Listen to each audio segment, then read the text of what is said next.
got 40. 40 well. Did he What it start mean today? to be the best? Riding foes, feeling unimpressed. Make me reminisce, throwing bows, bend the corner, set my mind up on the goal. All I know is stay down, bad, I'm the goal. Okay, feel like the best, the great. Now ain't no debate. Yeah. Okay, feel like the best, the great. Now ain't no debate. Yeah. I ain't gotta say much. Know the boy got a touch. Another win for the rush. Another win for the rush. See me once and got a crush. See you twice and that's enough. Get the ring sized up.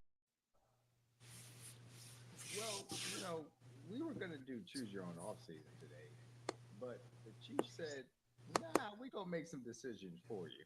And it appears they already have. Trey Smith has been tagged, which has been almost lost to the sands of time because Joe Thuney got traded this morning to the Chicago Bears for a 2026 fourth rounder. We are Tell the Truth for DG, CJ, yours truly, DMAC. Boy, howdy! That was something to wake up to. I was kind of just getting out of my sleep, and then see that come across the ticker, which it was weird the way that it was reported. It was like the Chiefs are exploring trading Joe Thuney, and then it was 2 minutes later the Chiefs are in serious talks with Chicago Bears, and then 5 minutes after that, the All the way Chiefs down. traded Joe Thuney to the Chicago Bears. So it just went one after the other. I know I'm still kind of searching for what that initial reaction was, but I'll just ask you guys. I mean, what were your first thoughts when you did end up seeing those, man? Hey, think about it this way. At least Brett Veach didn't make you stay up late at night this This time. is the first early movie done in a while. Aha! He Very said, true. "Look, Progress. this time we're Progress. gonna do it early in the morning before people go to work and piss people off really bad." We're That's gonna enough get difference. bad news during the day. So if we wake you up late, you know it's good news. You know. Right. He usually always do it at 10 p.m., not 10 a.m. You know how he does. I think my initial reaction was more shock than it was anger. Of course, I mean we all gonna miss Joe Thuney, man. He's a consummate pro, all pro, left guard. Um, Never complain. I don't even think I ever heard him complain about anything in post game interviews or That's fact. anything. I don't know if he did much. many pressers. He Like, wasn't that much. yeah. Right But now, yeah, man. man, how many flags he got thrown this whole time here too? Yeah. Uh, to come in, at a point in time where we really needed offensive line help to stabilize this offensive line, and then to play at an elite level for the last couple of years. It was amazing what he did this year. It was amazing to switch from left guard to left tackle. Not an easy task to go out there and tell that guy to face some of the best edge rushers in the league, and do it to where we need to win games. Yeah, man. Appreciate Joe Thuney, man. Uh, Very deserving to get whatever dollar amount Chicago is going to give him. But that's ultimately what it boils down to. This point of your career is probably your last contract, last good contract. So he deserves it. He's played well. Obviously, Chicago has a massive need after we seen how their offensive line was last year for him. So it's more shocking than it is upset. I think it's more shocking just because of the compensation that we got for him. I know a lot of people probably would have liked to have been a pick for this year, but I think if that probably would have happened, it probably would have been a more later round pick for this year, possibly.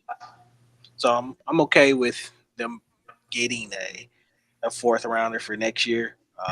Sucks that you got have to wait on that pick or whatever, see what it turns into. But we've seen what Brett Veach has been able to do in the later rounds of these drafts. So hopefully it turns out for gold for them. It clearly tells me that they prioritize Trey Smith in youth over elite level playing left guard at this point. So I mean, I don't blame him. You got to get younger. You got to keep your window open. And right now, Trey Smith is the guy that they're believing. So, CJ, what about you? What were those initial thoughts? Overall, just grateful. Like DG said, we were in dark times this point in time 5 years ago. Um, Book funny. But no, like 5 years ago, we all know how we felt. Ironically, like the same feeling after that Tampa Bay Super Bowl, kind of the same feeling after the Philly Super Bowl this year. Um, didn't really have enough time to make plays. Game planning was always in question. Question the staff, question Andy and Pat about what was truly the thought process going into that game. But overall, if you ain't got the muscle up front to block guys, you can't really have a big game plan and try to expose guys in the back end. So obviously, Veach got in his bag that offseason, went full revamp mode, and obviously got drafted guys like Trey Smith and Creed Humphrey and went and signed guys like Joe Thuney from New England, ironically, who beat us in the AFC Championship game. So it was definitely good to see some veteran leadership up there. And the next 4 years we had Joe Thuney here. He took us to 3 Super Bowls and won 2 of them. So beyond grateful, beyond thankful for everything he did for us. Would have loved to see him finish his career here. But like DG said, it was time to move on. He's 32 years old. You have a Trey Smith, the guy who's probably going to be the highest paid guard in football, rightfully so. He's been playing like at that at elite level the last 2-3 years. So it sucks to see Joe Thuney go. But from a playmaker standpoint, when you're building a roster, this is what you're supposed to do. Get younger, let the older guys move on, pay your young guys, and then you try to build your roster for the future. We want to extend this run from a 7-year run, DG, to a 17-year run, hopefully so. So that's what the Patriots did all those years. They let guys go on when they got a little long in the tooth, and always too early before it's too late. And I'm not saying Joe Thuney's showing any signs of slowing down because he played at an all-pro level for us this year. Like DG just said, moving from left guard to left tackle when we needed him to. So everything we needed him to do, he did that and then some. So I'm not mad that obviously that he's moved on, but this is what you have to do. You move on from the old players and you keep your younger players. So I think the compensation would have been different if that had been Trey Smith that got traded. Then yeah, it probably would have been a second or a third rounder. But you're getting rid of an older guy to get the younger guy. So and I think fans need to know this.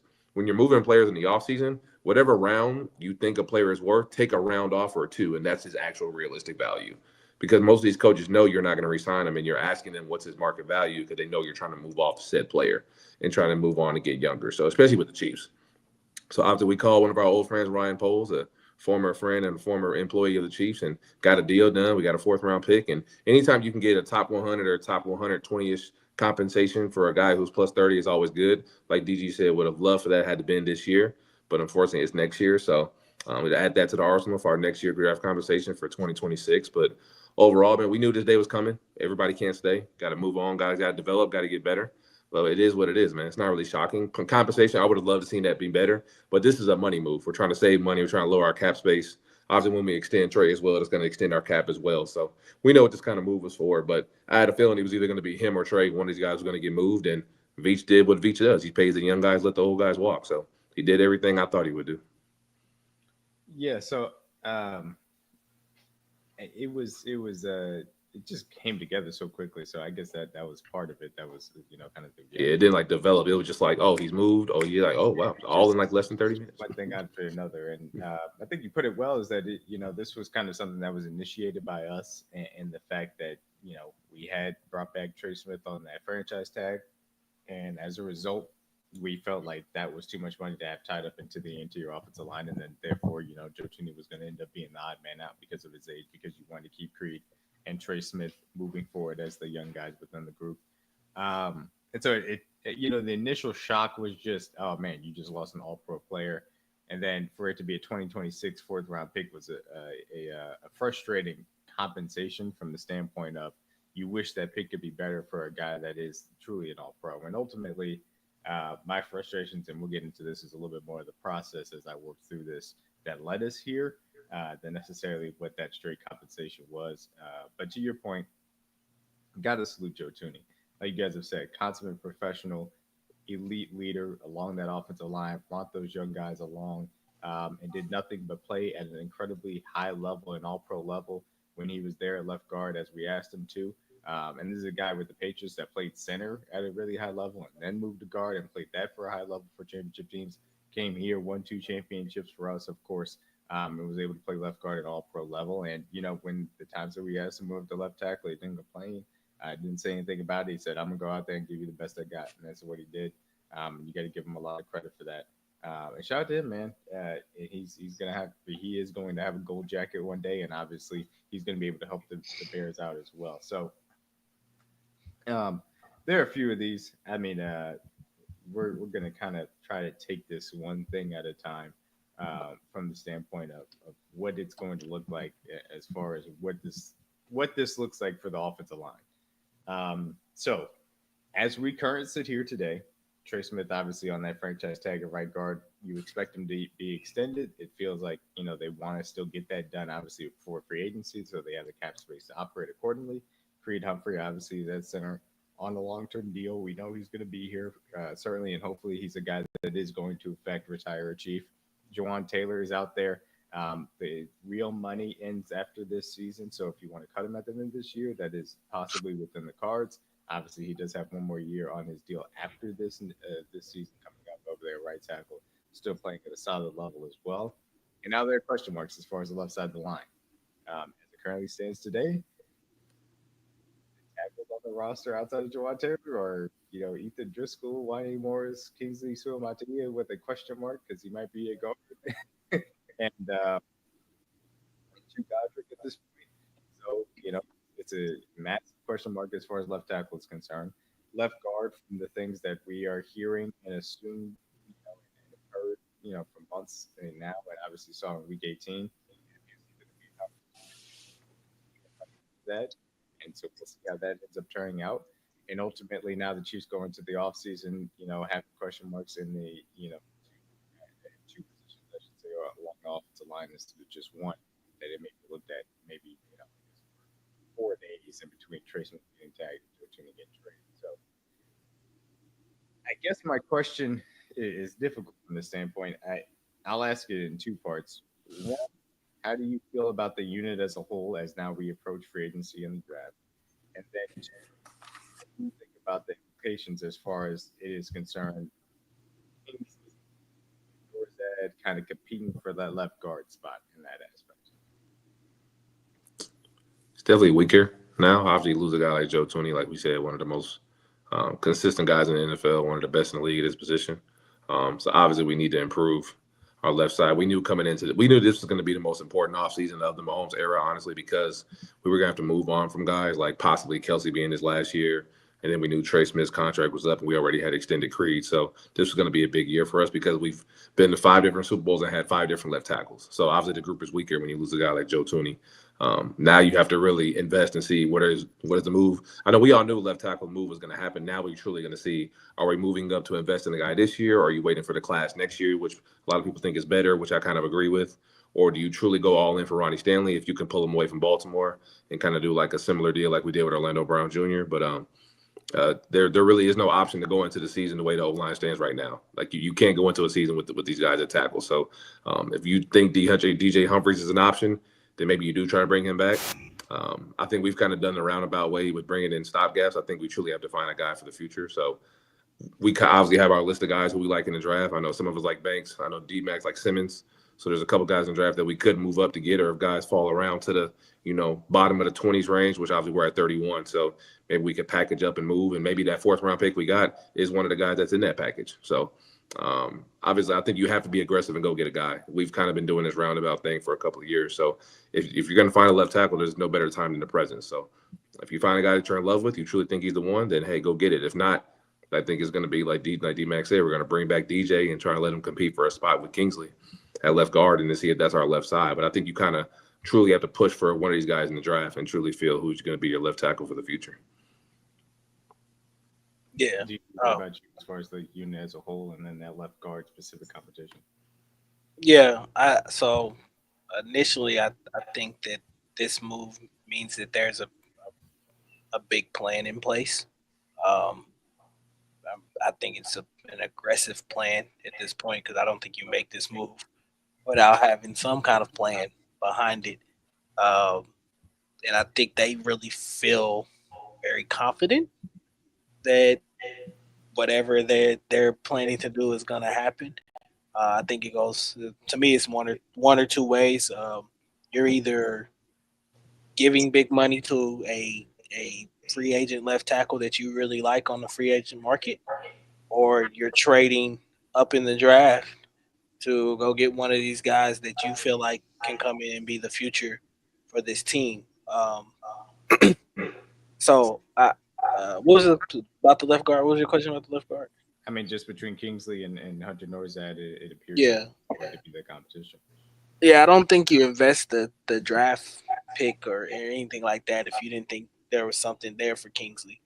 Um, I to me, I think it's kind of a disappointment that you're already giving up on him at the left tackle position, what you originally drafted him for to move him into guard. But I also understand that the Chiefs do value versatility and value athleticism at those positions. And I think that Kingsley athleticism and what he could bring to that left guard position can probably pop off the charts for them. I think it gives them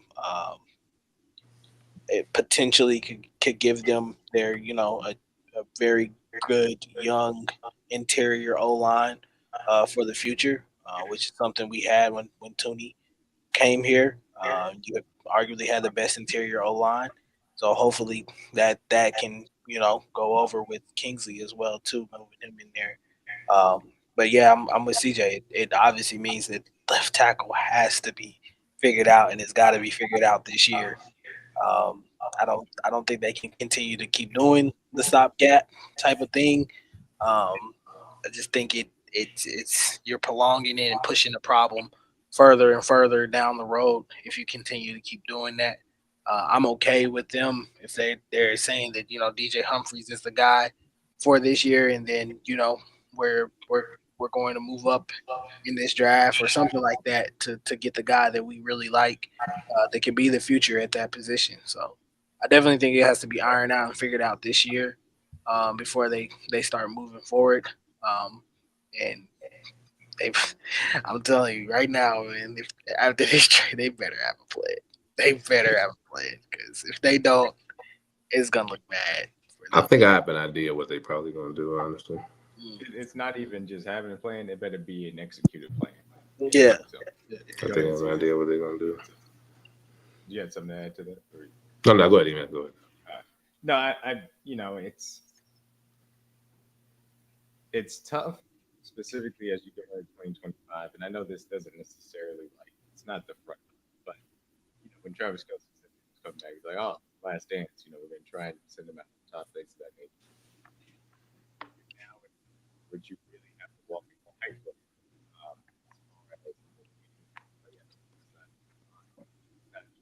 We're just trying to. D Mac, your mic, something's wrong with your mic. Yeah, they say your mic going out, man. You can't hear me. We can hear you. There's points where we can hear you, and then It's just in and out. Yeah. Yeah. Now, Yeah.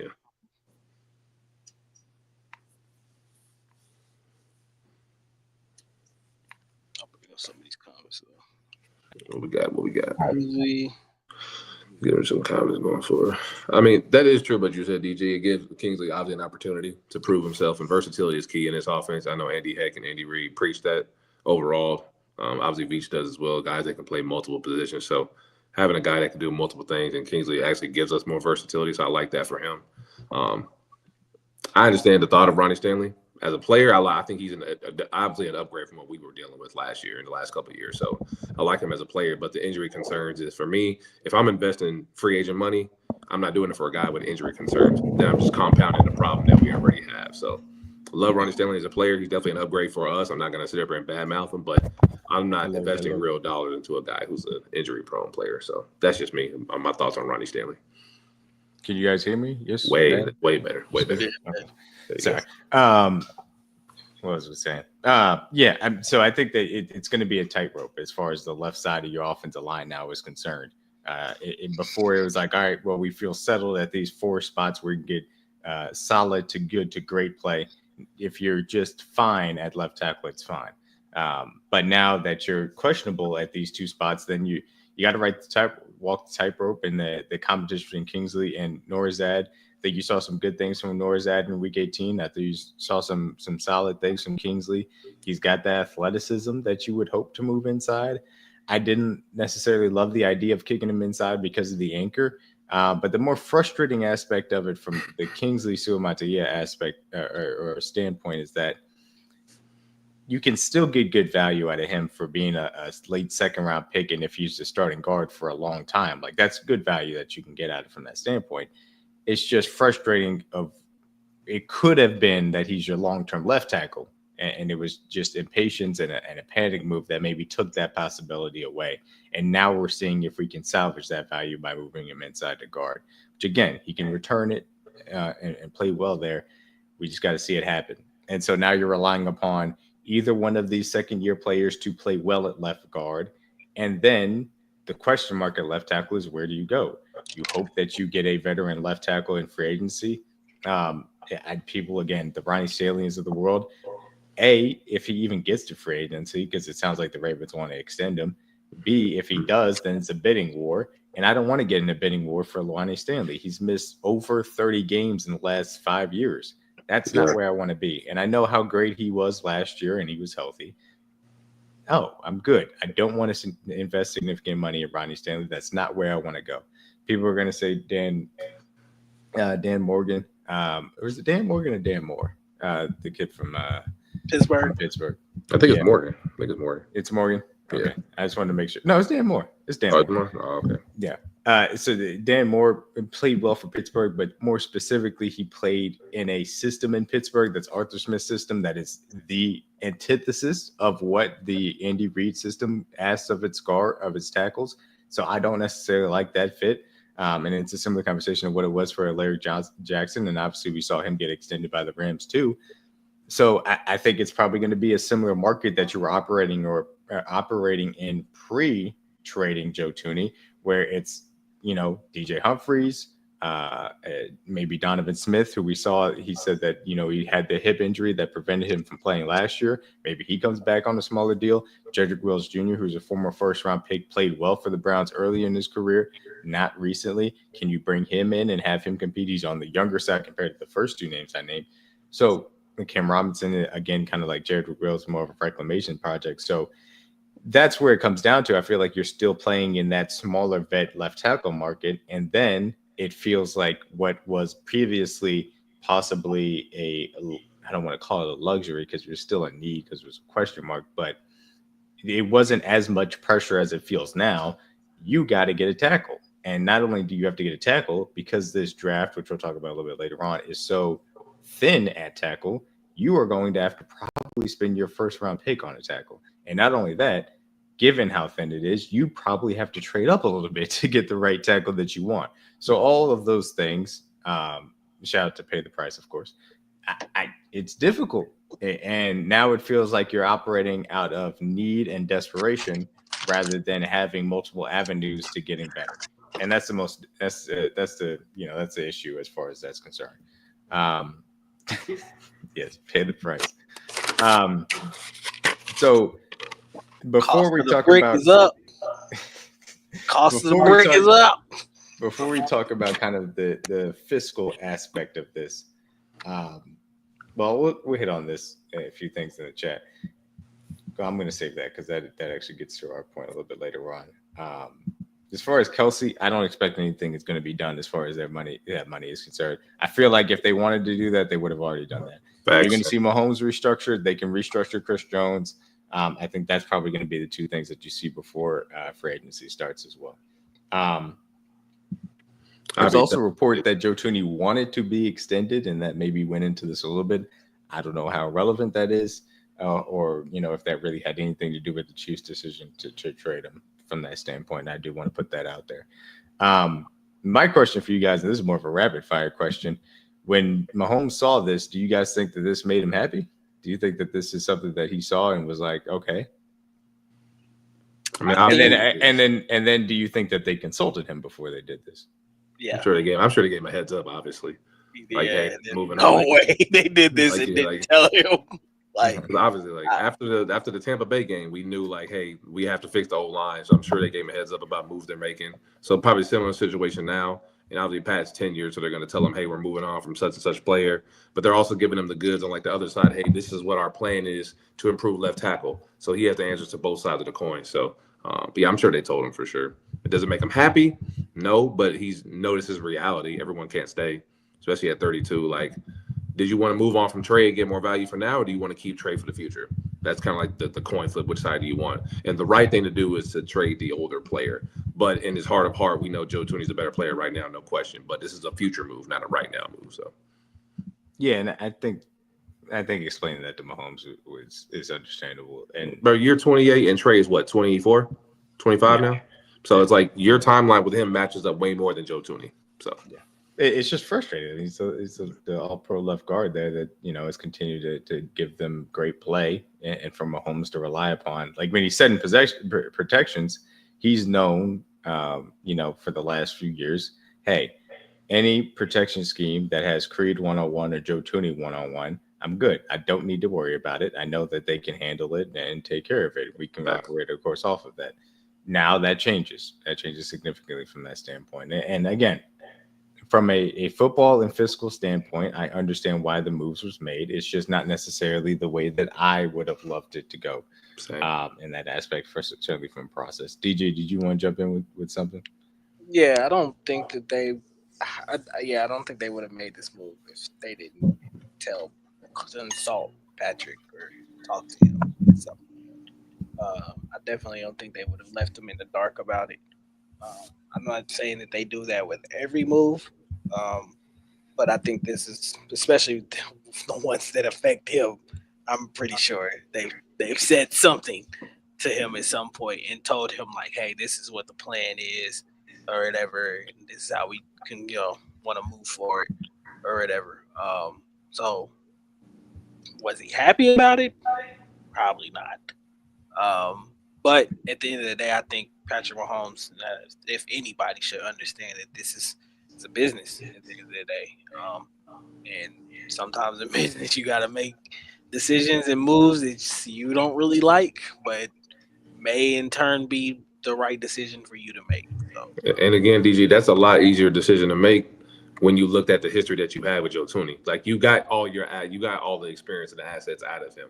Like you went to 3 Super Bowls. Now, if we would have went 3 for 3, obviously with Joe Thuney, nobody's questioning this move because you got everything you're supposed to get out of that player.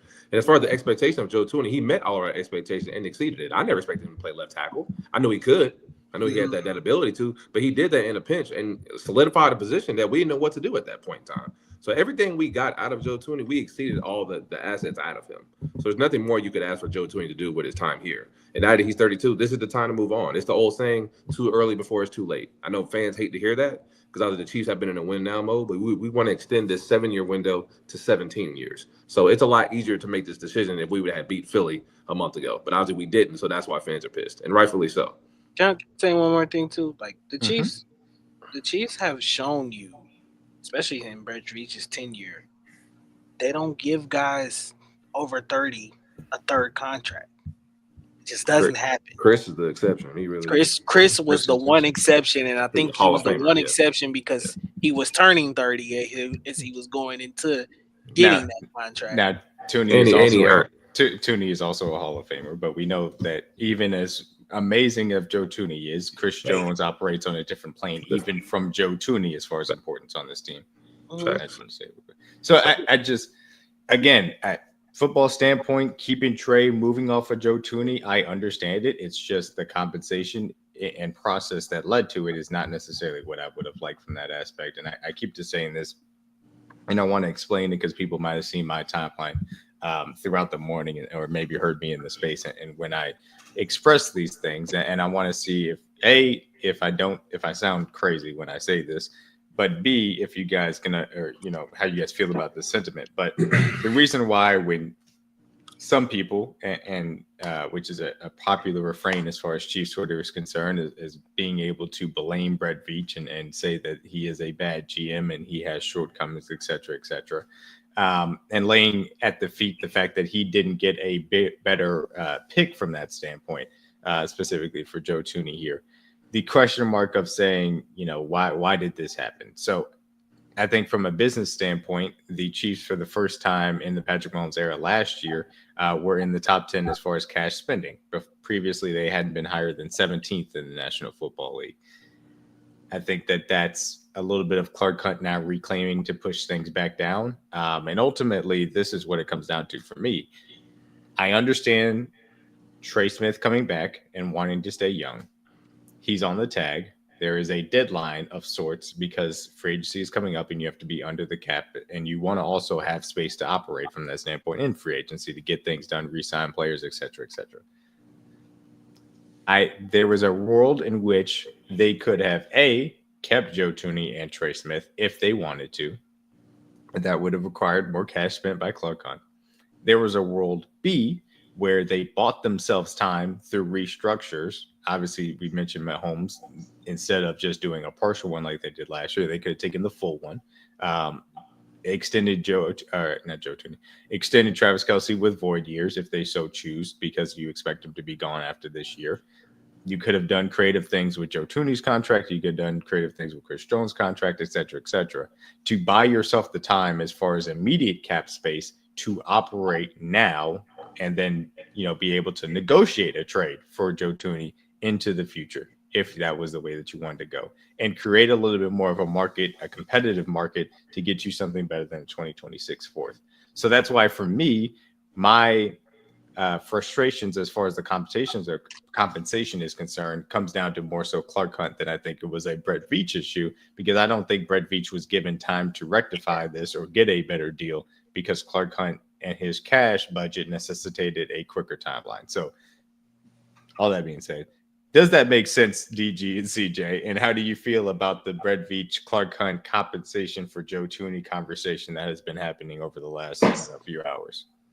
Oh, that makes sense. Obviously, that was my original thought, that, okay, maybe they're going to tag Trey, extend Joe Thuney, obviously with some restructures to give themselves more time to decide what they want to do in the future. You could have gave Joe maybe a 2-year extension to get the last 2 good years out of him before you decide to move on.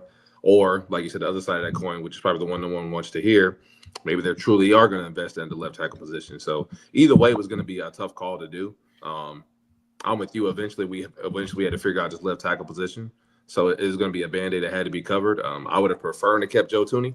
I don't ever want to move off a guy who was so versatile to us, especially how important he was when we did have a left tackle position, especially how crazy the market is now. There's nobody out there outside of Ronnie Stanley and Cam Robinson. There's no good options at left tackle right now. So I'm with you. I would have figured out a way to keep Joe Thuney on the roster, but I did understand that there could be a reality where they decide to move on from him. It sucks, but if they make a move like this, fellas, like we said, there has to be a big plan for left tackle. I would be excited to see what that move is, because you don't make this move without having that decision already made in your premeditated circle. Like, this is what we're going to do before free agency, before the draft.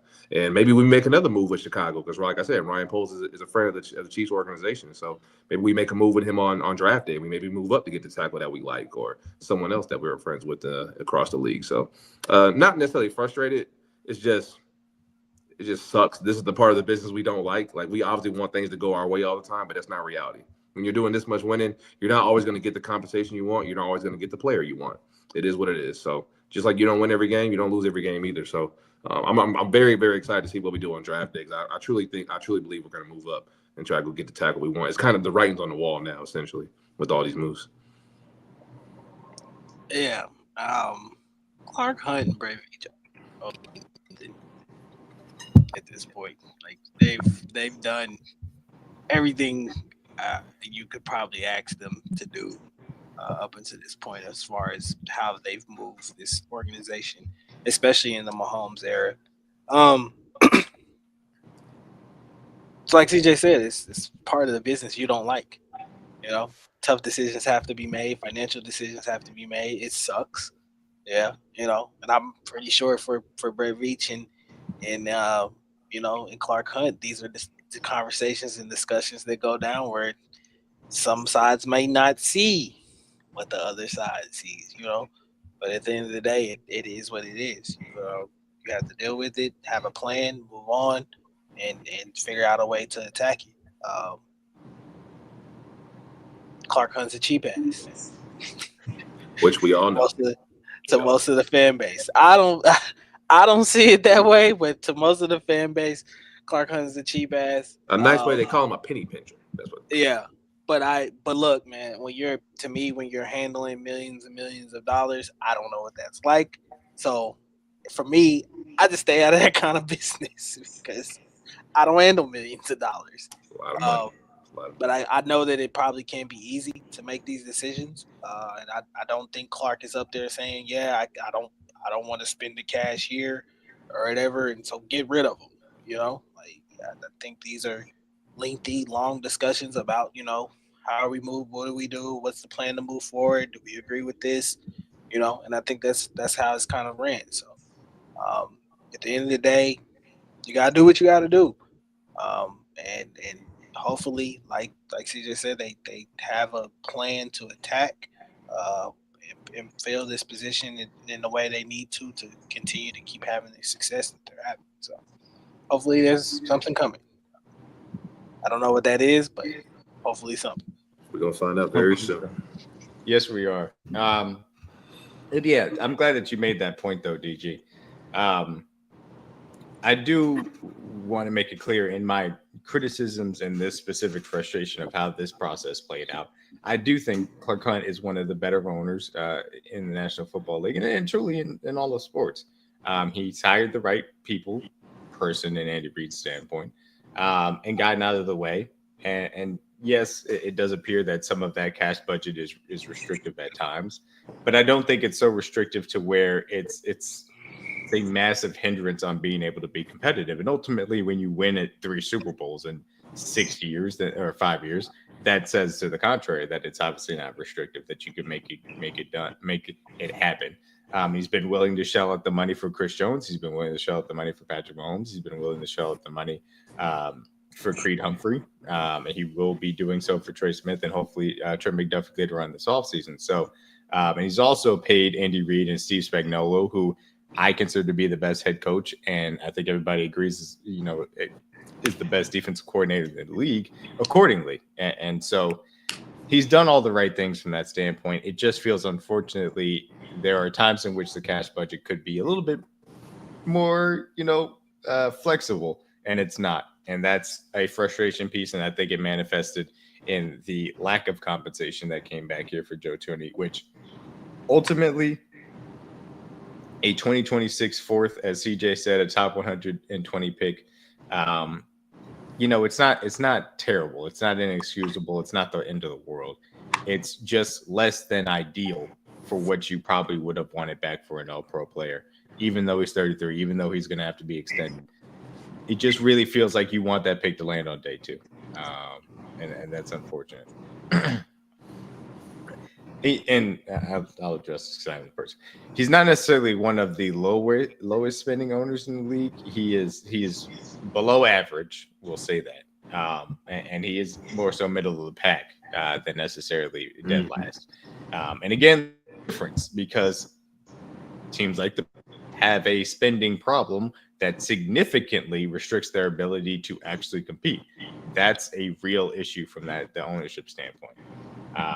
However, it seems like the Eagles are more willing to use void years and spend more cash over cap. Obviously, that allows them to do certain things that other teams don't. It is what it is. But similar to the Saints, if you don't do it smart and intelligently, then you can end up in a bad place. And obviously, it's more so about maximizing a short window. Whereas, as we see the fact that they effectively have chosen Trey Smith over Joe Thuney, this is about a longer window being maximized in Kansas City right now. And yes, again, they were top 10 last year. I do believe a lot of that had to do with the three-peat. And last year was the only year that they were in the top 10 as far as the Mahomes era is concerned. They had never been higher than 17th in the Mahomes era prior to that. And again, I just said it. Howie Roseman is really good as a GM, but he also does not have the restrictions from the standpoint of Jeffrey Lurie is willing to spend more cash over cap. And that's how the Eagles kind of operating. They also play in a bigger market. I don't think that has. I truly don't think that has much to do with it. From a family standpoint, Lurie, he ain't worth more than the Hunt family, right? Is he? No. Like from a money standpoint, yeah, he's not. But okay, to the Eagles thing, he's worth. What has it resulted in? Man, they got. They've gotten two Super Bowls. 2 out of 3. Yeah. 2 Super Bowls in 8 years. Last 8 years, they beat Brady. It could be worse. That's what I'm saying. It could be the Cowboys. It could be the Cowboys. I'm just saying, like we're sitting here acting like we're the Cowboys. Exactly. I understand we want to spend more money, but You got to keep things in perspective. Could we be better in certain areas? Like D-Mac said, yes. But like DG said, don't act like we don't do anything. That's Because what that's all I'm saying. both things can be true. Stop trying to be on one side of the coin. There's always both sides to any story. So could we spend money in more areas? I would like us to spend more cash to pay up front to get players in the locker room. Like D-Mac said, I've been saying that for years. But at the same time, am I complaining about them not having a great stadium or better locker room facilities like some players would want? Obviously, if I'm an employee, I would want it to be better. But the results are the facts. I can't complain about the results when they are where they are. So there's always room for improvement from a roster building standpoint to the way you manage your team. But like DG said, I can't tell a billionaire how to handle his money or a millionaire. So I can't tell you really what to do. I would like to see you do things differently, give my input. But at the end of the day, bro, we're not in those rooms. We're never going to have those conversations. And our opinion really won't matter. Because at the end of the day, D-Mac knows this and DG knows this. Them tickets still getting bought. Them stadiums still getting sold out, regardless of what we think. So that money's still coming in regardless, no matter how we want to see them spend it. So this is funny. We in a way bigger market. Yes and no. Again, the cap is the cap. It always is going to be everybody the same cap. Yeah. The more important thing is the cash spending that you're willing to do because of the NFL mechanisms that allow him guarantees, putting money in escrow, things of that nature that allow you to be creative around the cap and make it not matter as much as well. And that's really where it comes into. Market can have an effect for other teams for certain. That does have it for some teams. I just don't think it's really the difference between the Eagles and Chiefs from that standpoint. And yes, this is an important distinction. I don't think this is an issue from the standpoint of this. The Clark Hunt himself is, if you look up his net worth, is like 1.8 billion, which is crazy to say out loud. And Jeffrey Lurie's net worth is 5.8 billion. Again, insane to say out loud. But the Hunt family, as a totality, is worth 24.8 billion. So you take that for what it is. Which is all to say, they all operate with funny money, and if he wanted to spend more, he could. I think that was more of a maturity thing, personally. I think Mahomes just wanted to. Well, he said that before. He said he couldn't have a mohawk with 3 2 kids. years ago. He said it before the second baby. He's like, bro, I'm eventually gonna cut my hair. He said that's on why everybody's so shocked. He literally told y'all this. Yeah, he decided after Silver to Sterling, the second baby. He said, "I'm gonna cut my hair eventually." Like, there's no time like an ass whooping on national television to change some things in your lifestyle. I completely understand. Hey, bro, fuck. He almost 30 now, bro. He a dad. Like, he almost 30. It's at a point. Some of y'all in Chiefs, y'all are traumatized. That game traumatized. And I understand. You're a victim. You're a victim. You're a victim. You're hurt right now. I get it. PTSD. I understand it too. Look, we got our ass beat. It is what it is. It's no explanation. You got to take it like a man, bro. It is what it is. You just got to take it on the chin, gang. It is what it is. You lost. Some days you going to go show up to the field and it ain't going to be your day. That's the way it goes. I was mad for 24 hours, but then I walked in my closet and I looked at them 3 Super Bowl hoodies. I can't be that mad.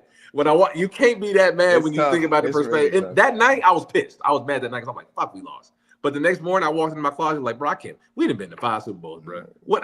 Don't be entitled. Don't be an entitled fan. You feel me? Like it was more disappointing than anger for me personally. That's absolutely. It was disappointing that we couldn't do something that nobody else has done, but back-to-back Super Bowls, 3 and 5 years being the dynasty. No, that was all solidified before what happened, and it's just disappointing you couldn't end, a different way from that aspect. So, yeah, I understand though, because it's not fun. It's not fun that ended up happening as well. If you mad, imagine how Ravens and Bills fans feel. They ain't never been this mad. They ain't never even get to this point. We mad about something they ain't never been to. KT, I'll be honest with you. We also are still confused. Even though we understand what happened, we're still confused how it happened too. Yeah. I was like, wow. That was something. Okay, so we've talked about the ownership, the financial standpoint of it. We talked about obviously what it specifically means for the offensive line, specifically what it may mean for the quarterback from that standpoint. And we'll talk about it a little bit more later on as well. But let's flip the standpoint of this. Joe Thuney out, Trey Smith in. We'll see if that ends up happening as far as the extension for Trey Smith comes. What, if any, do you think there are implications on the defensive side of the ball? And I say this specifically as we are seeing the The Chiefs have 3 pending free agents that are significant, or I should say 4 real pending free agents that are significant at their levels of defense. Charles Omenihu and Tershawn Ward along the defensive line, Nick Bolton at the middle linebacker spot, and obviously Justin Reed, who is the starting safety on the defense. Does this change anything for you in trying to bring any of those 4 guys back? And secondarily, which do you think out of those 3 levels could use the extra money right now as far as that's concerned? Linebacker. Obviously, we all wanted to see. So bring back Nick Bolton. For sure. I mean, I was so then Zach Bond just got $17 million. Are you paying $17 million? That's a lot of money. That is a lot of money. That's a lot of money. Nick, you got to give me a discount, gang. Okay, so did the number change? Because we all agreed that around $12 million was about the money. So did that change for you now that Joe Thuney has theoretically freed up more space? Even though if they decide to go like 14 M's, I'm not hating on it. But is he a $17, $18 million linebacker? No, they're not that good. But if they want to bump it up from 12 to 14, maybe like an incentive, like, hey, if you get all pro, lead the league in tackles, some type of thing that'll incentivize you. So, I mean, we all wanted to see Omenihu and Nick come back. This is obviously a move that can help those guys bring them back at the same time. So, because obviously if you're going to be Linkley in one position, then obviously you can deepen your position in another room. So, I want to see Nick Bolton back. I want to see Omenihu back. I want to see Hollywood back.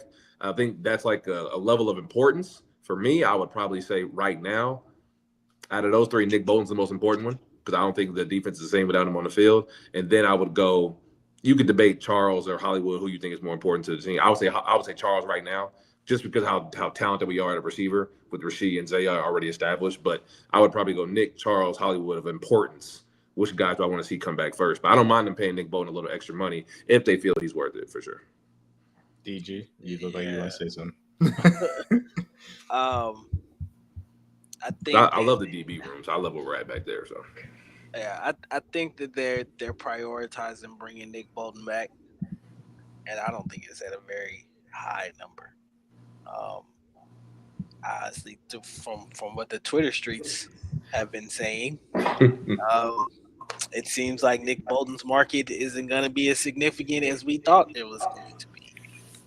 And maybe that's due to, him not having some of the accolades of some of these other linebackers or whatever. We obviously know how well he plays within our system and what he can bring to this team. I think it's extremely hard to just go out there and say, yeah, replace a guy that's the green dot. Gets the lineup, gets the defensive line lined up correctly, and gets, ultimately gets that secondary lined up correctly as well too, calling out the play. So, but I think that they'll be able to retain Nick Bolton, and I don't think it's gonna be in a very massive, blow your mind kind of contract. Definitely don't think he's $17 million. Zach Bond worth. I'd hope that the Chiefs don't wall into that. But I mean, if it's ultimately to me, if it's in the 12 to 14-ish range, I think it may be even lower than that. Maybe 10 million per year or whatever we were looking at. I think that ultimately Nick Bolton is going to end up being the Chief. Charles Omenihu is who I would probably prioritize just because to me the edge position, especially in this defense, I think it's been of importance. I would like to see what you can fully get out of him in a full season without the suspensions and the injuries and things of that nature. The only thing I worry about Charles Omenihu, I think I think it's going to come down to how much guaranteed money he wants. And I think that number may be different from what the Chiefs probably want to give him. I think the Chiefs would probably want to do more of an incentive laden kind of contract, like when he first came here. So yeah, I mean, we'll see how it boils down. I'm kind of in agreement with CJ. I think it's Nick, Charles, and then Hollywood as far as the importance of who you want to be able to get back. I don't think it's really going to be that hard for them to get Hollywood back. I think he's already kind of expressed that he wants to be here. Not sure what that number looks like, but I think it's kind of similar to what he actually came in here for. And I honestly wouldn't be mad if it ends up being a 2-year deal for him to see what he can bring to you for the next 2 years with Rasheed and Worthy and whoever. I'm taking Hollywood for 2 years over DK for 2 years, but that's just me. Yeah. I'm easily, no question about it for me.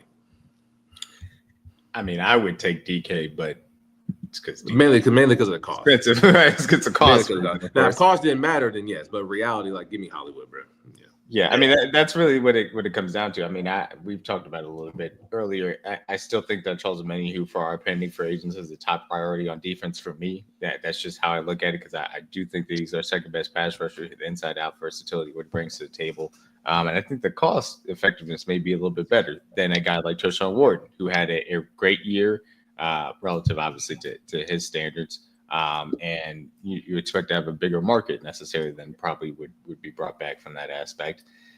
Nick Bolton, like you guys said, the market doesn't seem to be materializing that much. And that was something coming out of the combine that we heard, honestly, not just, in the context of Nick Bolton, but just the Chiefs in general, that the market there is going to be depressed. And it also applies to the wide receivers. From that standpoint, and hopefully that means that he ends up coming, or Hollywood, who Nate Taylor said that the Chiefs want back badly. Hopefully he wants to come back as well.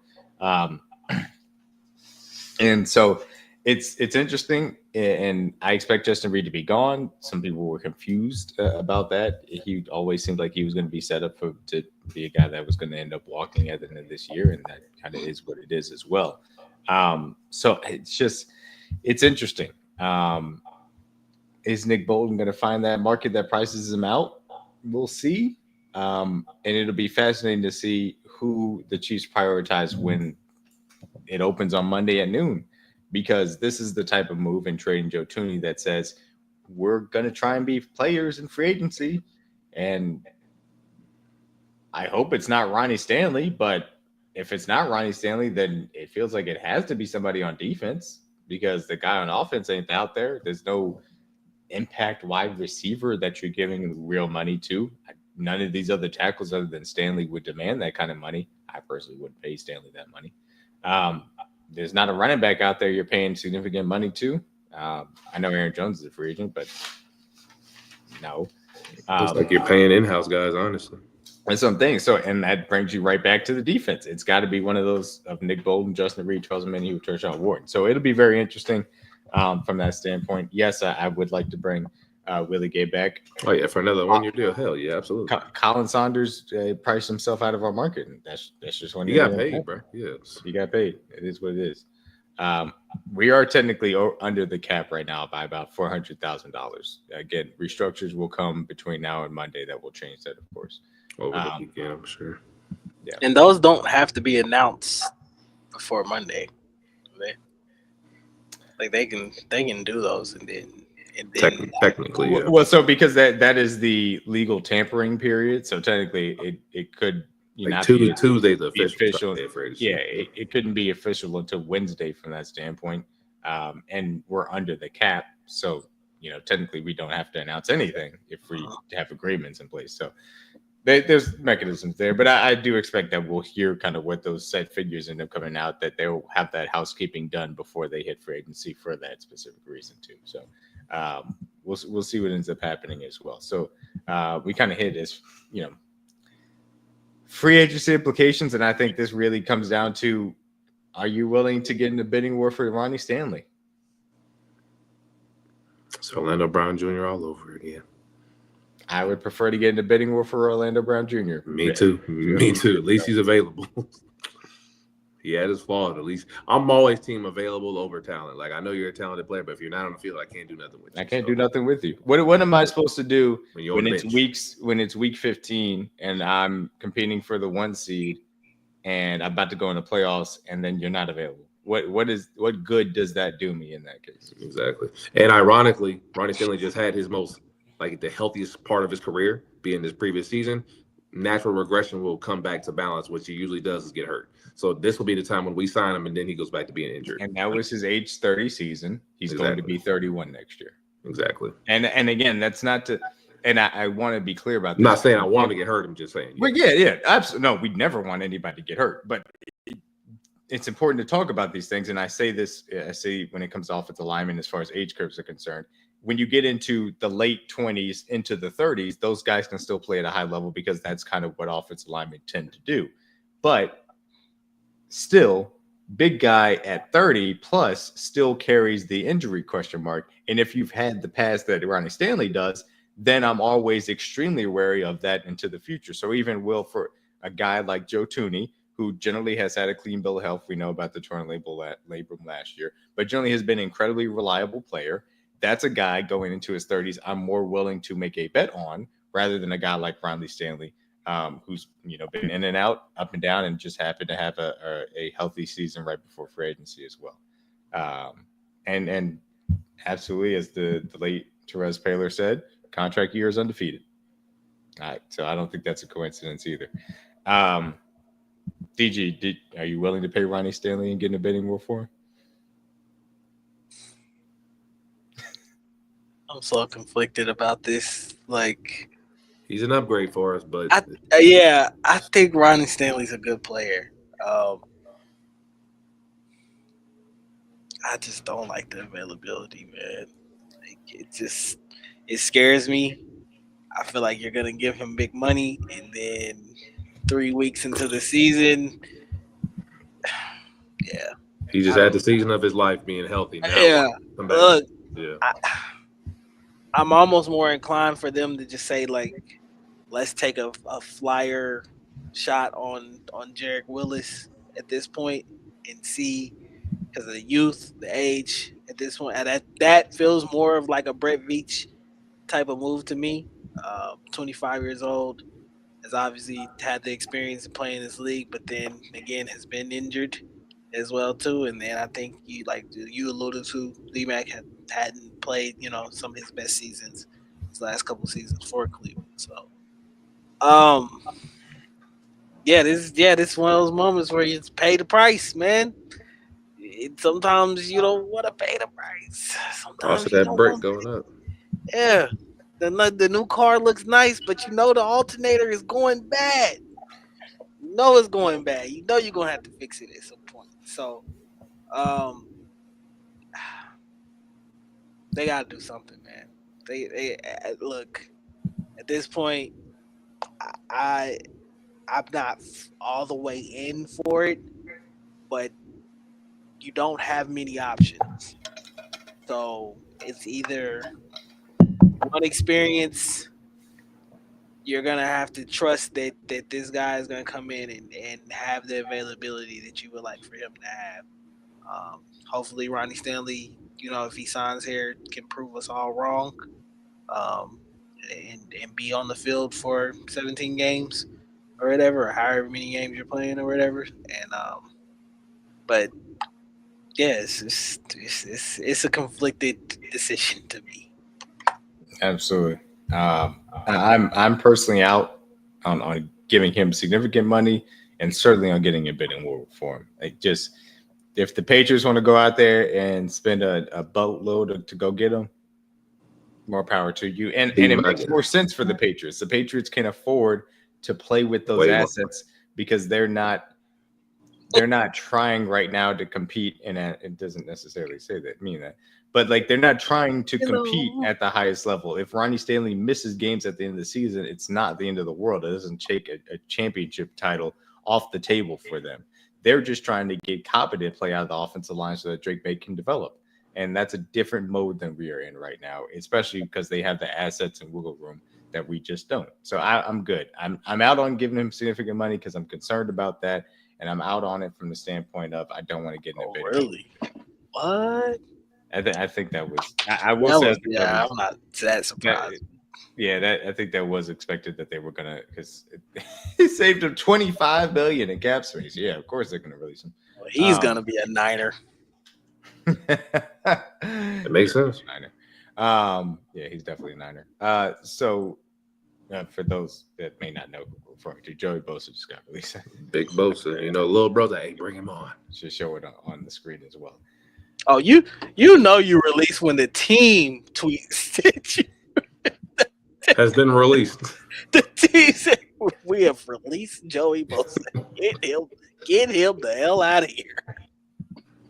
But you know when it's really bad is when they don't even include the picture of the player. It's just the name on the grass. We have released. No, it's just the helmet on the grass and then the name that ended up getting Joey Bosa. It wasn't that bad for Joey. Ain't no thank you, ain't no nothing. Just Damn.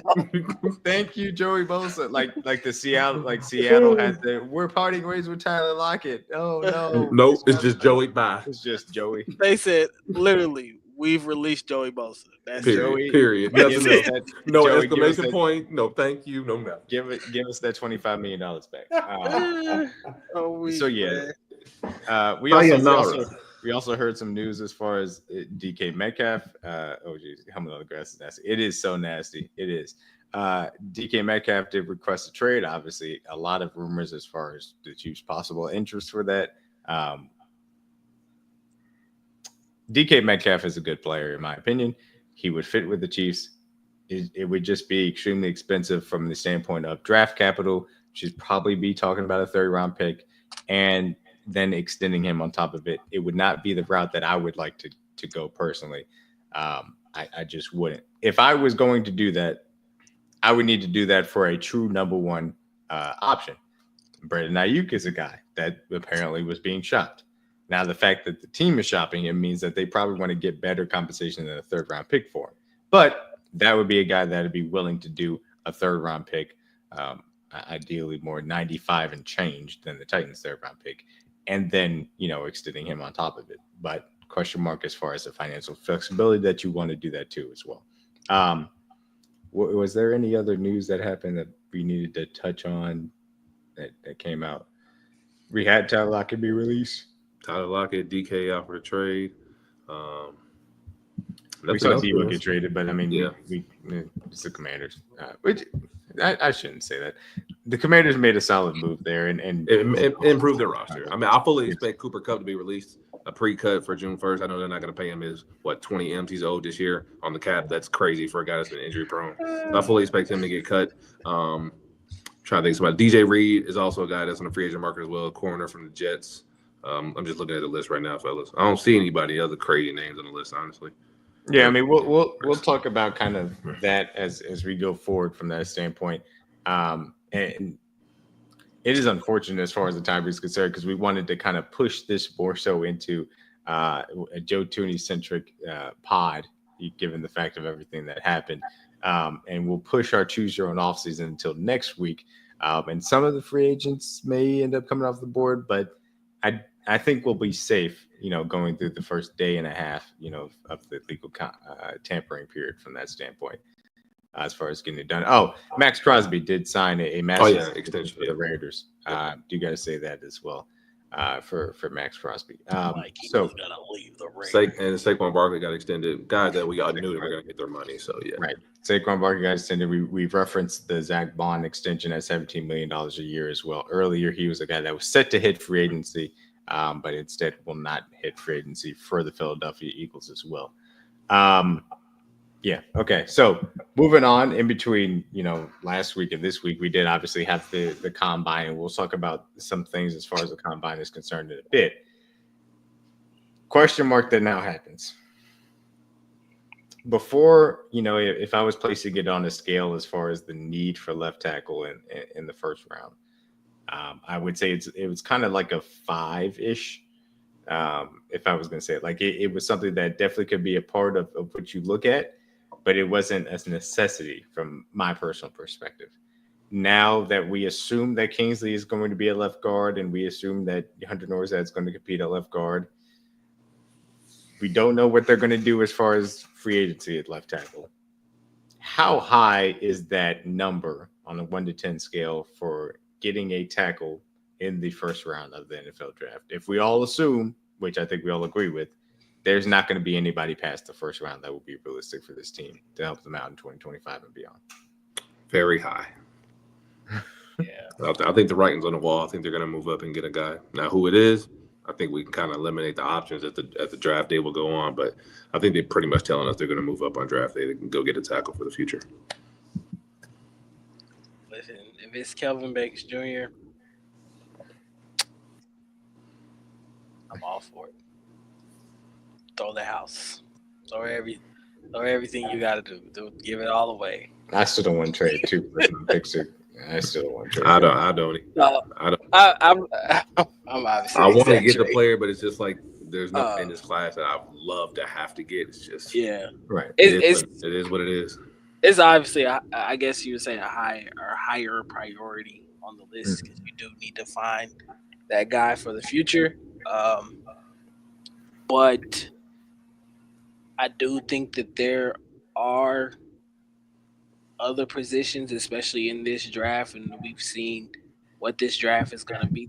This draft's not filled with like elite offensive talent. I feel like it's a very defensive heavy draft. Yeah, and I feel like if anything, if you're gonna do that, then you need to build up that other side of the ball or whatever, and start planning for some of the futures on that side of the ball too. Because I mean, Chris Jones is not gonna play forever, you know. So I would hope that there's a plan to attack that, and we've seen Brett Veach usually is 2 years ahead of something significant happened to a certain player or a certain position or whatever. So I would plan for him to stick to that same kind of philosophy. But I do think if they feel like there's a guy that they really like that's in the range of where they think they can move up, I think they make it happen.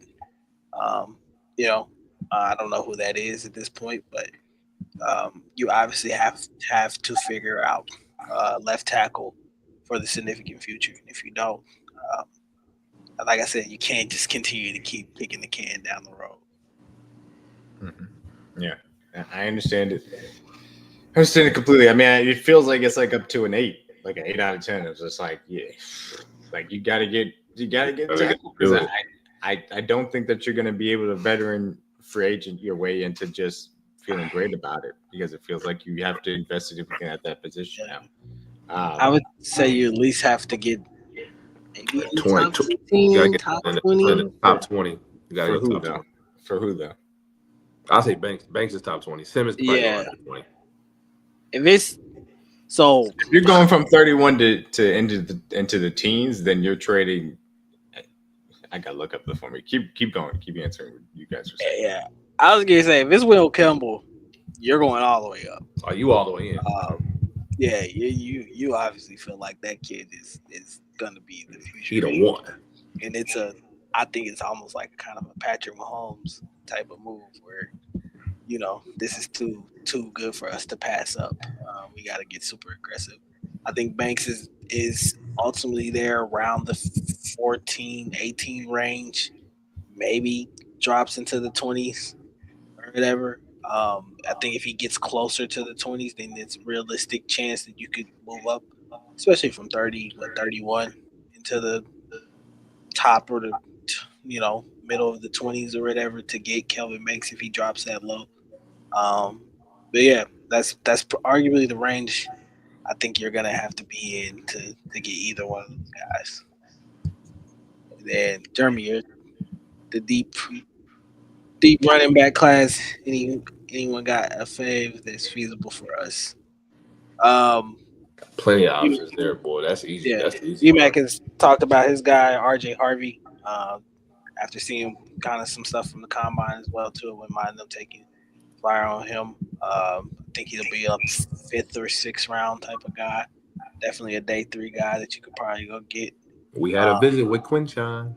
Yeah, Quinshon Judkins. I'd like both backs actually. I'm him or Trey. Ohio State. Him or either one, I'm good with. Prefer Trey, but they both dogs. I'm not too big of a Marion Hampton fan. He gonna be gone by anyway. I think he'll be gone probably by then. But I think another guy. We had a meeting, and I can't keep bringing up Texas guys, but you had a meeting with him, Jaden Blue. I think to me is a guy that's intriguing. Yeah, 3rd down monster. Yeah, intriguing prospect. Obviously has the breakaway speed that I think that the Chiefs need, the home running hitting speed that they need out of the backfield. Can be a 3 down back. He Did could have that. like a James Cook type of projection if he Mhm. figured out his ball security type of thing. Yeah, That's the kind of player he reminds that's me of. the Extremely the explosive. biggest issue. The Just holding biggest on to issue that with ball. him is holding Biggest on to issue the doesn't pill. He doesn't Put do your it thumb in very your well. chest. On Yeah. So I mean, they mentioned a few of those guys. Obviously, RJ Harvey, one of my guys. The other guy I mentioned, Jordan James out of Oregon, certainly has that explosive quality to him. I like him a lot from that aspect. A little bit further down the board, there are guys into day 2, into day 3 that you can go out there and get. And so, to me, running back was already going to be a little bit of a lower priority. Still, I think they need to draft one in this class. And I think those players will be available to him, Jeremy. So I feel good about that. And they not named some of the names. Brashard Smith, a guy who had a really good combine as well from that aspect. So one thing I wanted to ask real quick. 31.95 and the fourth we just got from the Bears. Would you trade that to go up to 16 with the Cardinals? For 31. to go up to 16. Who's available? And the fourth we just got from. So we got to give up our first this year. 95 is our third, and then the fourth for next year. Do that. To move up to 16. That's not terrible. I do that. I don't mind that one. Yeah, that's like the first scenario you got on the board. Well, that's roughly what it's going to take to get up there. Right, and we can plug this in. You said 16. I thought you were going to say like 20. Right, that's pretty significant jump. I ain't gonna lie. I thought it'd take more than that, and that's not a realistic. Like obviously in real life, it probably would take more, but yeah, because the Chiefs is real. So. Right. Unfortunately, it would probably take a little bit more than that from that standpoint as well. I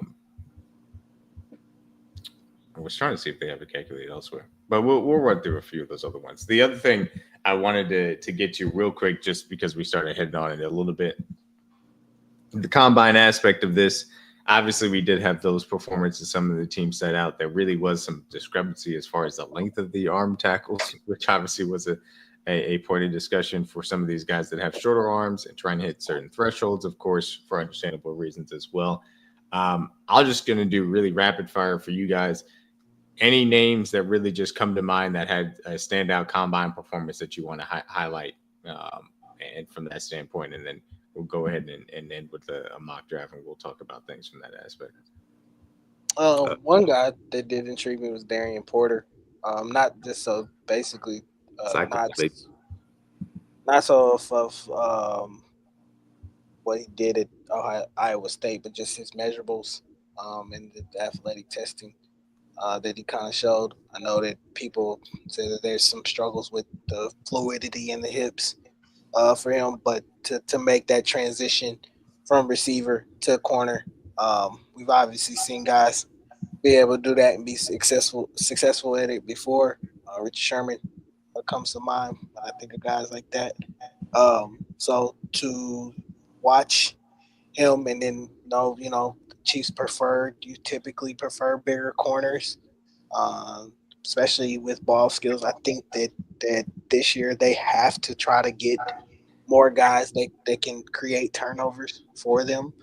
I think he is more of a raw product, in my opinion, but I would love to see him come in and get coached up by Dave Merritt and, and maybe turn into something we would really like here. So, Darian Porter really surprised me. I'm trying to think of who offensively. Jimmy Horn out of Colorado. Jimmy Horn had a good day. Looked like a pro, smooth route runner. Yeah. He played like that when he was at Colorado. So him and LeJontay Wester were always looked healthy this time too. Around, so. There was some UDFA guys I think we could get obviously after the draft is over and got, if not later round picks, late day 3 guys, but smooth in the gauntlet, caught the ball at a smooth level, everything, no herky jerky out of his breaks. Very smooth, very consistent. Looked like a pro. Not that you could say anything, but he was trained by the best at Colorado. So those are 2 guys obviously I would be excited about. Like DG said, Porter at Iowa State.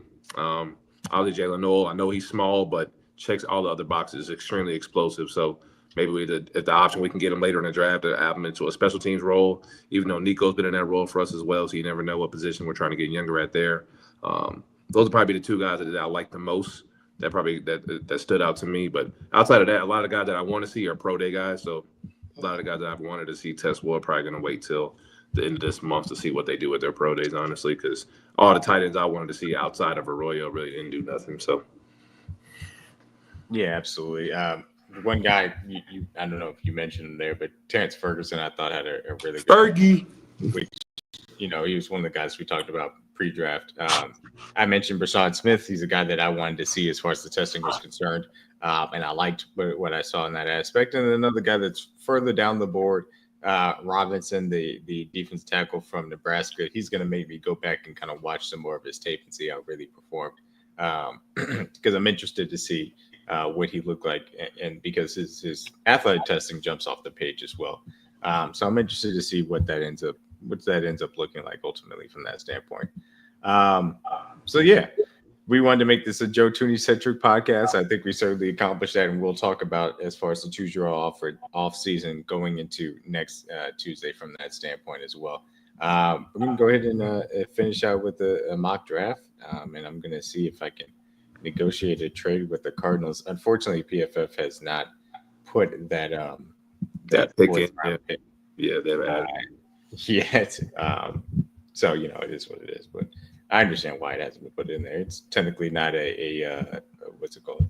I'm looking for the word, an official trade yet. It can't be finalized until the new league year, of course, on Wednesday. So that'll happen in that time as well. I want to see if it says that we have this trade on this other one, so therefore I can use it. Okay, so he does. So we'll bypass the PFF one because it does currently have our updated picks on this other one.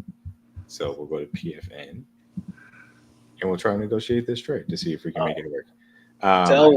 Tell Will Howard, get ready for the UFL, buddy. Because what I saw in the comments, that ain't it. No, it wasn't it. Tyler Show had a good performance though. Shout out Tyler Show. Yeah. So the reason why I'm picking the Cardinals here for a reason is I think that you have to get ahead of the Seahawks because it's offensive line new team. I think the Cardinals could afford to move back to 31 with their specific needs in this specific draft, still get an impact player along that defensive line, where they need one. And you recouping the extra picks, I think, would make sense for them because they kind of need them. So I don't know what's going to end up, being used here. I don't think this is going to end up working, but we'll propose it and see if it works. Psych. I said nope, not going to happen. So we'll shoot in the deal and see what ends up happening. Memphis Showboats, Jeremy. 66.95. And see if it allows us to kind of move back. And include that Chicago for where they do that. Nope. Man, they said, look, what? They ain't giving us nothing but that 16 pick. Sayonara. Trying to get one of those 100 picks with it. Even that. Oh Lord, y'all some toughness. They just been game. Stingy. Man, hit up Nizzy. Oh God. They said, "Who is this?" We don't do business with y'all. Man. All right. They're annoying. All right, well, we ain't gonna rock with them then. Forget it. Fuck. Whoa. With the PFF, because I had this basically done over there, so I'm just gonna get it done over here. So move back 66 there, move back 78. here. Which again, it's not necessarily exactly the same. We'd move it to the Chicago 4th round pick, not our 3rd. And yeah, it'd be that one next year. Yeah. God, I did it again. I meant to not press that button. I meant to press the propose button, and it did not work, unfortunately. Hold on. We're gonna get there, I promise. We're gonna get this trade to go through. I can't wait until they reject it 3 straight times. I'm gonna be pissed. Move back, move up. Sweeten the deal. Offer trade. Son of a bitch. You bastards. You son of a bitch. All right, you bastards. What y'all want us to do? We're forcing trade today. They want 2025. Okay. So you effectively moved up Both these guys are on the board. Do we prefer Kelvin Banks Jr. to Josh Simmons? I had Banks over Simmons, but I'm not mad either way. But that's how my rankings are. So. But I'll let you decide. No, I also lean towards Banks over Simmons. The Simmons injury does concern me. It just does. I think they're similar level prospects, but one of them will have a torn patella. That's really how I look at it. So start with Kelvin Banks Jr. and move on from that standpoint too. GG, let's go. So after that, I feel like defensive line becomes a really big facts. Next one up, Walker. I like Norman Lott. I like Walker. I could go either one of those ways there for me personally. I know there was a little bit Joshua Farmer talks about him wanting to be a part of the Chiefs. I saw that chatter kind of pick up as well. Noel, we were talking about as far as his performance. Jalen Worlds also performed very well at the combine too. Two guys to keep on your radar. Obviously, the running backs here are also here. Travion still there. Carson Steele with better PR. Carson Steele, wish he could run like that. Boy, Carson Steele ran half as good as Scatterboo. We don't even need a running back. He run like that, brother. Boy. Yeah, I think y'all not gonna get me to buy into the Scatterboo guy. I like him. I'll do that. Right here, I love Travion Henderson. I think he's worth a day 2 pick for me. Obviously, but in this scenario, I think you got to go best D lineman on the board for our ranking. So I will lean Walker, or for Omar, whoever we decide to go. I think you got to go D line. It's a replacement for Chris Jones. Can play next to Chris Jones if need be. So I think you kind of have to go that scenario right there. We've taken Walker a lot, so I'll go with Norman Lott. Again, kind of on a similar aspect from that standpoint. So you move back from 66 to 78. Now we're in a position here. You've taken tackle. You've taken defensive line. Inside out, fellas. Inside out. Yes, starting with the trenches. I think now you can start to look at some of the secondary kind of luxury positions as well. And I'll leave Edge there because I do really like Jordan Birch. RJ Harvey, like I said, don't sleep on DJ Giddens now. Trey Harris. Oh, yes. Whoa, buddy. What the hell? I expect Trey Harris will be gone before. I know he ain't gonna be there in real life. I'll be like, whoa, what is he doing? I also expect Bond. Bond may still be there. We'll see how things go. Trey will be gone for sure. Obviously. So, running back, wide receiver, or edge. Which of the three do you guys think is the biggest thing that they should target here, assuming that defensive line and tackle is completed? Give me the running back list again, so I can see that overall. Like, let's see who's, because there's more guys on there than I believe receiver. I just want to see who's fully there. RJ, DJ, and Jay. All these guys are on our list. Shit, there's a lot of good guys. Okay. Jordan James still there down there? Oh, yeah, I'll go receiver because there's so many running backs in this list right here. So even if after that, we can still come back. So I'll focus on receiver now. So Trey won't be here, obviously. Noel would be amazing. Bond, we love speed. So we can go. Torrey Horton, bro, he put another guy from the combine who made himself a lot of money. Played very well. Not necessarily incredibly fast, but smooth route runner. Run like a pro. Tez Johnson, I would go with Noel personally. He explosive as shit. Why can't he just be an inch taller, 2 inches? Hey, look, honestly, I'm beyond trying to get a 6 foot wide receiver here, man. It is. I just want to be 5'11". They ain't even got to be 6 foot. if you can run routes and you can get open and catch the ball effectively, well, go with Noel. Then he explosive shit, and he's from the crib. Stop playing. So going wide receiver there. Put on for the city, man. So we got wide receiver. We'll pull back up tight end, running back. I know people would be like, Gunnar Helm tested poorly. He damn near broke his ankle on the 40-yard dash, and he still ran through it. That was nuts. I still very much like Gunnar Helm. That's like our Cade Stover replacement. yeah, really. Yeah, it's a good way of putting it. Should bring up linebacker. Malachi Moore still available?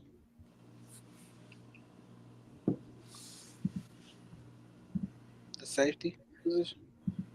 Yeah, I was about to say, let me press on it. Jonas Sinker. No, wait. Danny Stutzman. If we don't bring Willie back, I'll never. Damn, Malachi Moore already went. It looks like he might have gone early too. Sheesh. everybody love Malachi, bro. Yeah, that's what I was like, if you want a true center field safety, he'd be your guy. And I kind of feel like that's something. I like Kaiser at Notre Dame. I like him a lot too. He's on my linebacker list. You do look Kaiser at Notre Dame. Okay. I like him. I can't see where more into going. That's weird. Interesting. All right. Yeah. So we're here. We took the wide receiver. We felt like we could pass on running back. Titans still feels like a little bit of luxury. Obviously, cornerback is still a question mark. I mean, as far as running back is concerned, I don't love Blue. I don't love Martinez. I like Rashard Smith. I like his versatility. He does a lot of things very well. Yeah.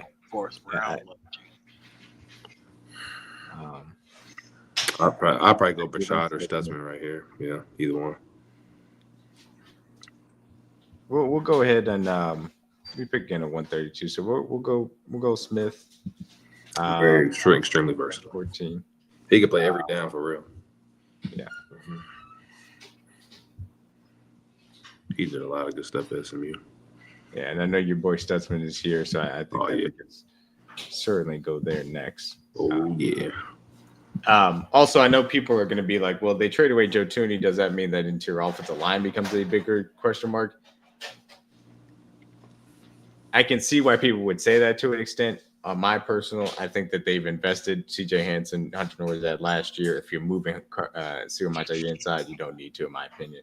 So that's where I would say you don't necessarily say that it's a bigger need as well. Look out for this name. I like Raheem Sanders. Raheem Rocket, bro. I love Rocket. Rocket Sanders. He just has those fumble issues. That's the question. Jesus Christ, bro. I betted him a lot this year. Degenerate gambler. But as a football player, coming from Arkansas, to watch the way he ran the football behind that offense that Bielema left behind. Then he obviously went to play Beamer ball at South Carolina. He runs extremely hard. He is very explosive, and he is a big back. He does everything. He would be a perfect UDFA. He just has fumble issues and injury issues. Like, he had the fattest shoulder brace I've ever seen in my life, and still managed to run for 1,000 yards on the South Carolina. And shout out to Lenora Sellers, because he wasn't doing him no favors when the box got loaded. But overall, Rocket Sanders is like, for a UDFA running back, a guy that can come in and take a job. He's the perfect candidate. I would love him on an undrafted list for sure. All right. Yeah, we got that out there as well. He is a massive offensive talent. He's a big boy. I'll say him that he's a big boy. Just a massive human being as well. We saw Stackhouse from Georgia as well. DJ, who? What the hell? Why his name on here? If you wanted to go learn Spanish, son. DJ. No, I think that if you wanted to double up at defensive tackle, like Stackhouse would be my guy. Did you guys see anybody else on this list that you want to point out? Johnny Walker, he had a down year from Mizzou. I still like him as a player, but obviously he's a guy that slid down boards for a certain reason as well. So I don't know how realistic it is, but my dog Carson A&M, baby, we outside. Sentimental value. That's my nigga.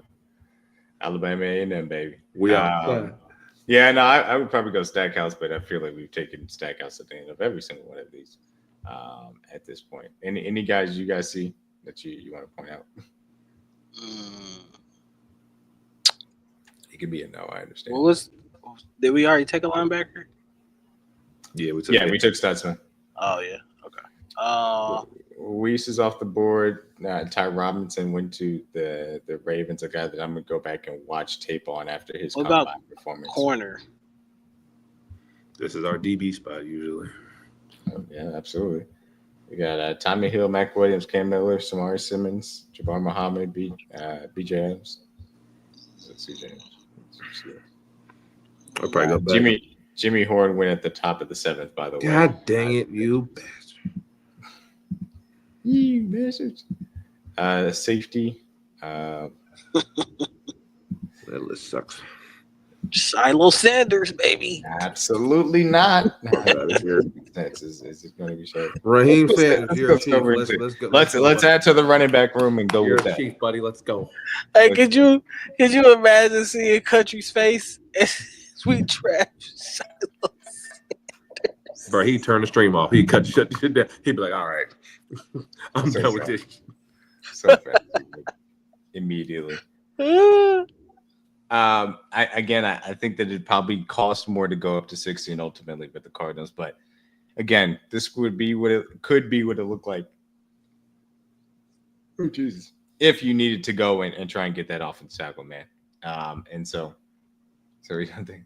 No, I think that Luther could drop, but the reality situation is it makes it difficult to go and get a Luther Burden at 31 can't now block that you for him. tackle. Exactly. It's tougher to go and get a defensive tackle with Luther Burden or Colson Loveland if he fell because you have this hole now at left tackle, and it's a little bit frustrating from that standpoint too. But still, we got a lot of our guys certainly doubled up at running back there with two guys that can contribute in the room as kind of rotation guys as well that complement what Pacheco brings to the table automatically too. Kelvin Banks, I think that he has a viable option to go in there and start at left tackle from day one and be that guy for long-term future. Norman Lott is more of a rotation player early on because it's a flash thing than necessarily a consistent snap thing.